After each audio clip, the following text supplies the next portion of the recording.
전통과 복음이라는 제목으로 함께 하나님의 말씀을 전하겠습니다.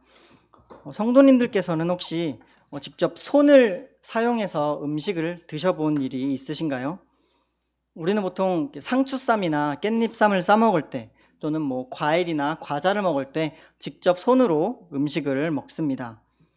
그런데 제가 인도에서 1년 공부를 하고 왔는데 인도라는 나라는 밥을 먹을 때 진짜 손으로 밥을 먹습니다. 거기는 주식이 카레인데 그 카레를 밥하고 섞어서 손으로 비벼서 먹기도 하고, 이렇게 로띠나 난 같은 빵을 이렇게 손으로 찢어서 또 카레와 함께 먹기도 하는데요. 즉 손으로 먹는 것이 이들의 전통이고, 또 우리나라의 전통은 바로 숟가락과 젓가락을 사용하는 것입니다. 하지만 우리는 이 수저를 사용하지 않는다고 해서 그들을, 그 타문화 사람들을 향해서 비난하거나 비판하지는 않습니다. 그래서 DJ DOC와 춤을 이라는 노래에서는 이런 가사로도 시작을 합니다. 젓가락질을 잘해야만 밥을 먹나요? 잘못해도 서툴러도 밥 잘 먹어요. 즉 밥을 먹는 것이 중요한 것이지 수저를 사용하든지 손을 사용하든지 오른손이나 왼손이나 그것이 중요한 것이 아닌 것입니다. 오늘 본문에서는 바리새인과 서기관들이 이런 장로들의 전통을 내세워서 예수님과 제자들을 비난하고 있는데요. 그렇다면 그 전통은 과연 무엇이고 예수님께서는 어떻게 대처하셨는지 본문을 통해 살펴보겠습니다. 첫째로, 전통만 지키는 사람이 되지 말아야 합니다. 1절과 2절 말씀을 함께 읽겠습니다. 1절과 2절입니다. 시작. 바리새인들과 또 서기관 중 몇이 예루살렘에서 와서 예수께 모여들었다가 그의 제자 중 몇 사람이 부정한 손, 곧 씻지 아니한 손으로 떡 먹는 것을 보았더라. 아멘. 바리새인과 서기관들은 이 제자들이 손을 씻지 않고 음식을 먹은 모습을 보았는데 이것이 장로들의 전통이었다고 3절은 기록하고 있습니다.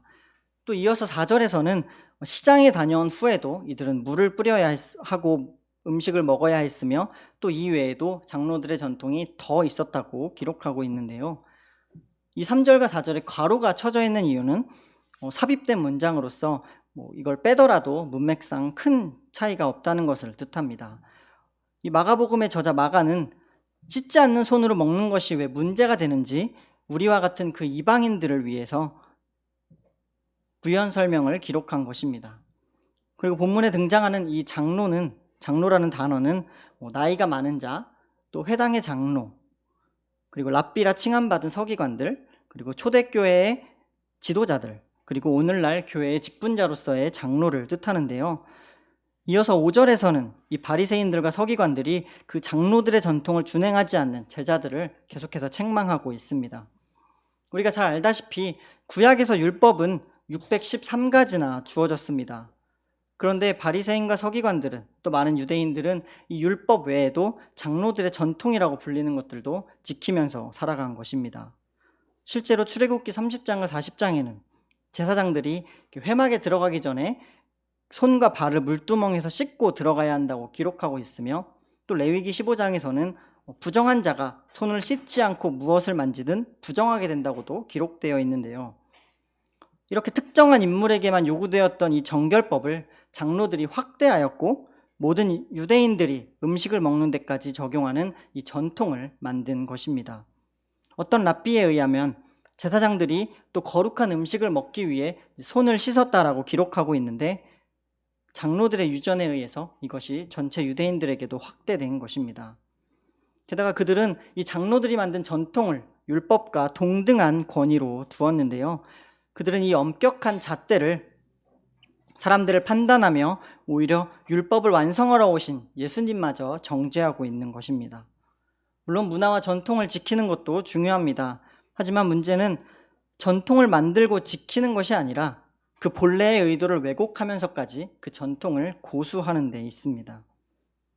당시 유대인들은 이런 형식적인 규례만 지킨다면 자신들이 부정하지 않고 거룩함에 이룰 수 있다는 헛된 믿음 생활을 하고 있었습니다. 즉 성경에 기초하지 않는 권위는 참된 권위가 아니며 참된 전통도 아닙니다. 우리가 참된 교회에서 참된 교회의 정치와 그 교회 질서를 교리적으로 배워야 할 이유가 여기에 있습니다. 우리에게도 이런 비성경적인 전통을 지나치게 고집하거나 어떤 관습이나 경험을 절대화하는 일이 없으신지요?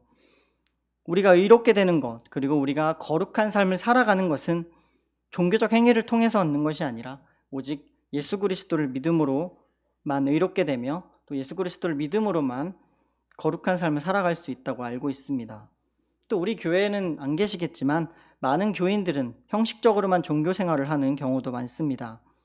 우리가 주일 예배에 빠지지 않고 예배를 참석하며 또 교회를 위해 봉사하고 또 헌금을 내야 하지만 우리가 그것을 지키는 것이 기독교적 전통이기 때문에 지키는 것이 아니라 바로 예수 그리스도를 믿음으로 구원된 신자이기 때문에 지키는 것입니다. 거듭 말씀드리지만 우리가 구원을 받기 위해 신앙생활을 하는 것이 아니라 이미 구원받았기 때문에 감사함으로 신앙생활을 하는 것임을 다시 한번 생각해 봐야 합니다. 분명한 것은 우리의 특정한 행위로는 구원을 받을 수 없으며 또 거룩하게 구별될 수도 없다는 점입니다. 이런 생각들은 복음을 거스르는 행동인데요. 외적이고 비본질적인 것에 집착하느라 내적이고 본질적인 것들을 외면하지 않도록 우리가 잘 분별할 수 있어야 합니다. 이를 위해서 우리는 말씀을 정확히 보려고 노력해야 하며 또 기도하는 일에도 힘써야 합니다. 우리가 작은 것에라도 우리의 공로주의나 형식적인 종교 생활에서 벗어나서 우리가 예수 그리스도를 믿는 복음만으로 만족하는 삶을 사시기를 소망합니다. 그렇다면 우리는 왜 전통만 지켜서는 되지 않을까요? 둘째로 우리는 말로만 예배하는 사람이 되지 않아야 하기 때문입니다. 예수님께서는 이런 바리새인과 서기관들의 공격에 대해 이사야 선지자를 인용하여서 반박하셨습니다. 6절 말씀에서 외식하는 자들아 입술로는 너희가 나를 섬긴다 하면서도 마음은 내게서 아주 멀리 떠나 있다라고 말씀하시면서 또 이어서 7절에서 9절 말씀은 사람의 계명으로 이들이 교훈을 가르쳤고 또 하나님을 헛되이 경배하며 하나님의 계명을 버렸다라고 책망하고 계십니다. 그들이 세운 장로들의 전통을 예수님은 사람의 전통이라고 표현하고 계십니다. 즉 사람의 전통을 지키기 위하여 하나님의 계명을 저버린 그들의 외식을 날카롭게 지적하신 것입니다. 마음과 정성이 없는 그 입술만의 공경이니 당연히 가식이었으며 외적인 정결로 부정한 마음을 감추려 했던 것입니다. 외식하는 자는 곧 위선하는 자를 뜻하는데요. 꾸미고 가장하는 자, 연극에서 연기하는 자이며 겉과 속이 다른 사람들을 의미합니다. 하나님의 말씀을 버리고 인간의 전통이나 관습을 더 중요하게 생각하는 사람이 얼마나 위선에 빠질 수 있는지를 잘 보여주고 있습니다. 그들은 껍데기뿐인 전통을 숭배하다가 하나님을 공경하는 마음도 잃었고 또 참되게 교회를 섬기는 태도도 잃었으며 이웃 사랑도 잃어버렸습니다. 하나님께서는 철저한 율법을 준수하는 것보다 진실한 교제를 원하시고 기뻐하고 계십니다. 예수님께서는 또 산상수훈을 통해서도 말씀하셨는데요. 마태복음 7장 21절에 나더러 주여 주여 하는 자마다 다 천국에 들어갈 것이 아니요 다만 하늘에 계신 내 아버지의 뜻대로 행하는 자라야 들어가리라고 이미 말씀하셨습니다. 그리고 오늘 본문 말씀에서 예수님께서는 고르반이라는 전통을 예로 들면서 이 장로들의 전통을 지키기 위해 하나님의 율법을 폐하는 자들을 그들의 악함을 지적하셨는데요. 11절과 12절 말씀을 함께 읽겠습니다. 11절과 12절 말씀입니다. 시작. 너희는 이르되 사람이 아버지에게나 어머니에게나 말하기를 내가 드려 유익하게 할 것이 고르반 곧 하나님께 드림이 되었다고 하기만 하면 그만이라 하고 자기 아버지나 어머니에게 다시 아무것도 하여 드리기를 허락하지 아니하여. 여기서 고르반이라는 단어는 하나님께 구별된 제물, 하나님께 바쳐진 예물, 거룩한 선물이라는 뜻입니다. 즉 당시 유대인들은 어떤 물건에 대해서 고르반이라고 말함으로써 자신의 물건을 다른 사람이 사용하지 못하도록 하는 습관이 있었는데 이것은 바로 악습으로 변해버렸습니다. 이것이 왜 악습이었냐면 고르반이라고 외치기만 하면 그 제물은 부모님조차 사용하지 못했기 때문입니다. 예를 들어 한 유대인이 이제 포도 농사를 지어서 포도를 수확했는데 또 그 땅은 부모님으로부터 상속받아 이들이 농사를 지은 땅이었는데 그 땅에서 포도를 수확해서 하나님께 11조도 올려드려야 하지만 내 가족을 위해 사용하고 당연히 내 부모님도 공경하기 위해 사용해야 합니다. 하지만 그 많은 수확한 포도들에 있어서 모두 고르반이라고 외치기만 하면 그 수확한 모든 포도들이 바로 하나님께 드림이라는 뜻으로서 다른 사람, 심지어 부모님조차 사용하지 못하게 된 것입니다. 그리하여 부모를 공경하지 않고 부모의 공경 책임을 버리게 된 것입니다. 즉 하나님께 드릴 것이라는 이 서원을 핑계로서 십계명 제5계명이 그 부모 공경의 책임을 회피하기 위한 교묘하게 위선된 것입니다. 하나님을 사랑하고 또 이웃을 사랑하기 위한 하나님의 그 율법들을 이들이 세분화하고 철저히 지키기 위해 만든 그 고르반 규정이 도리어 하나님의 말씀을 무효화시킨 것입니다. 사랑을 완전히 잃어버렸습니다. 게다가 사람의 전통으로 말미암아 지켜야 될 그 하나님의 계명을 저버리는 일이 이 외에도 많았다고 또 성경은 기록하고 있습니다. 이처럼 우리 삶에서도 이런 종교적인 명분을 내세워서 우리의 불순종을 정당화한 적은 없었습니까? 또는 입술로만 고백하는 행위를 통하여 우리가 경건하다고 믿고 있지는 않습니까?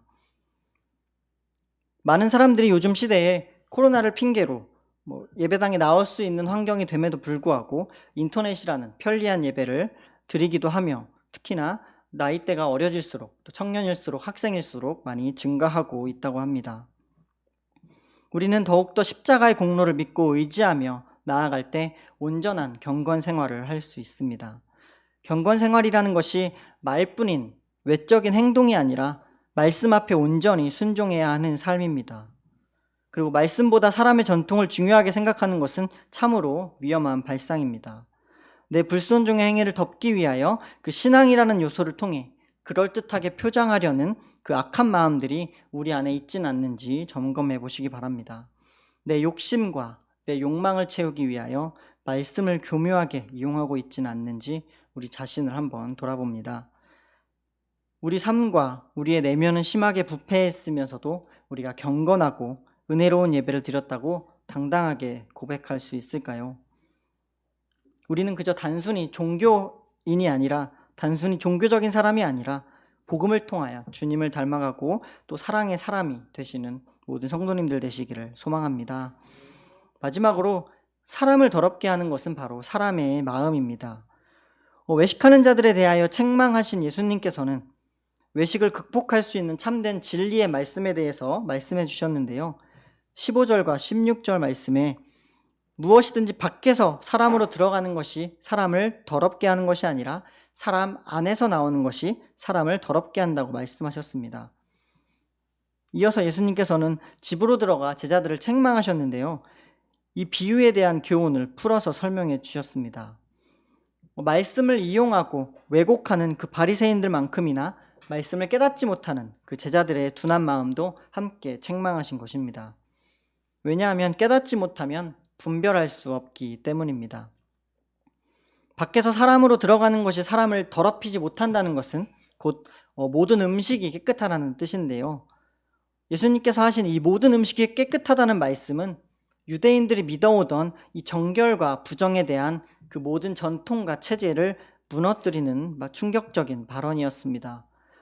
레위기에 보면 분명히 부정한 동물에 대해 설명하고 있고 부정한 음식에 대해서도 설명하고 있습니다. 또 이 음식 규례와 이 정결법은 유대인과 이방인을 구분짓는 결정적인 행동이었으며 또 이방인들을 정죄하는 근거로 사용되었기 때문에 유대인들에게 더욱더 큰 충격이 되었을 것입니다. 즉 예수님께서는 자신들의 존재만으로 거룩하다고 믿었던 유대인들과 존재만으로도 부정하다고 생각됐던 그 이방인의 경계를 허무셨고 또 구분이 없어지는 복음의 시대를 선포하신 것입니다. 복음은 율법적 행위나 혈통을 따지는 것이 아니라 모든 믿는 자에게 주시는 하나님의 능력이기 때문입니다. 이어서 예수님께서는 20절에서 사람의 마음에서 나오는 것이 사람을 더럽게 한다고 말씀하셨는데요. 즉 정결의 핵심은 씻지 않는 손이나 음식에 있는 것이 아니라 바로 사람 안에 있는 마음이라는 것입니다. 21절부터 23절까지의 말씀을 함께 읽겠습니다. 21절부터 23절 말씀입니다. 시작. 속에서 곧 사람의 마음에서 나오는 것은 악한 생각, 곧 음란과 도둑질과 살인과 간음과 탐욕과 악독과 속임과 질투와 비방과 교만과 우매함이니 악한 것이 다 속에서 나와서 사람을 더럽게 하느니라. 아멘. 이 악한 생각들의 항목은 모두 10계명, 5계명부터 10계명까지 해당되는 것들입니다. 즉 내 이웃을 내 몸과 같이 사랑하라는 그 율법의 진정한 의미를 저버리는 행위들인데요. 즉 정결법이 말하는 진짜 문제는 바로 오염된 사람의 마음인 것입니다. 악한 마음으로 가득 찬 사람이 아무리 외적인 정결 행위를 잘 지켜도 그들이 거룩해지지는 않습니다. 게다가 마음속에 악한 생각이 악한 행동으로 이어져 결국은 하나님께로부터도 멀어지는 그 부정한 자들이 되고 마는 것입니다. 도리어 외적인 정결은 이들의 부정한 마음을 감추고 자신을 속이는 수단이 될 수도 있습니다. 이처럼 우리 마음속에서 어떤 생각과 결정이 이루어지는 것의 삶에 따라서 우리 삶의 정결적인 여부가 결정됩니다. 우리 마음은 이미 죄로 오염되어 있기에 우리 노력으로는 완전히 깨끗해질 수 없음을 인정해야 합니다. 지난주일 담임 목사님께서 하신 말씀처럼 우리 마음밭이 길가와 돌밭과 가시떨기가 아니라 좋은 밭이 되어야 합니다. 말씀을 듣고 지키어 인내로 결실을 맺는 삶을 살아야 하기 때문에 우리는 더욱 주님의 십자가를 붙들며 주님의 보혈을 의지해야 합니다. 오직 믿음으로 정결하게 되는 것이며 오직 믿음으로 모든 악한 죄로부터 자유롭게 되며 거룩해지는 유일한 길인 것입니다. 그러므로 우리가 행위만 있고 진실한 마음이 없다면 참된 신앙생활이라고 말할 수 없습니다. 더 나아가 우리는 또 참된 신앙생활에서 나오는 그 선한 믿음의 행위 역시 나타내 보여야 하는데요. 예수님께서 말씀하신 이 악한 생각의 대부분이 여전히 우리 마음속에 남아있음을 우리가 주님 앞에 진실하게 고백해야 합니다. 겉과 속이 다른 이중적인 삶을 살아서는 안 됩니다. 우리가 겉사람만 치장하고 종교적인 형식만 갖추며 살아가는 그런 허위허식의 삶을 버리고 우리가 진정으로 주님의 말씀을 순종하며 주님의 자비로운 손길을 의지하시는 진실한 삶을 추구하는 모든 삶을 사시기를 소망합니다. 말씀을 맺습니다. 다윗 왕은 자신이 밧세바를 범한 죄를 짓고 나서 선지자 나단을 통해 죄를 깨달았을 때 이런 고백을 했습니다. 시편 51편 10절 말씀입니다. 하나님이여 내 속에 정한 마음을 창조하시고 내 안에 정직한 영을 새롭게 하소서. 아멘. 다윗은 자신이 태어날 때부터 자신이 죄인이며 자신 안에 정결한 마음이 없음을 고백하였습니다. 그래서 정결한 마음을 창조해달라고 기도했으며 또 정직한 영을 새롭게 해달라고 간구하였습니다. 우리도 주님께 다윗과 같은 고백을 하시기를 소망합니다. 외적인 것이 악한 것이 아니라 우리 내면의 마음이 악한 것입니다. 예수님께서도 외적인 성결보다 마음의 성결을 더 중요하게 생각하셨고 당연히 인간의 전통보다 하나님의 말씀을 더 중요하게 생각하셨습니다. 형식적인 종교생활로 우리가 전통만 지키거나 외식적인 경건생활로 말뿐인 예배를 드린다거나 겉과 속이 다른 삶을 살아서는 안 됩니다. 마지막으로 로마서 12장 2절 말씀을 제가 읽겠습니다. 너희는 이 세대를 본받지 말고 오직 마음을 새롭게 함으로 변화를 받아 하나님의 선하시고 기뻐하시고 온전하신 뜻이 무엇인지 분별하도록 하라. 아멘. 우리가 변질된 그런 외적인 전통과 사람의 교훈이 아닌 영원히 변하지 않는 그 하나님의 말씀과 복음으로서 신앙과 행위의 삶을 일치하며 살아가시는 모든 성도님들 되시기를 주님의 이름으로 소망합니다.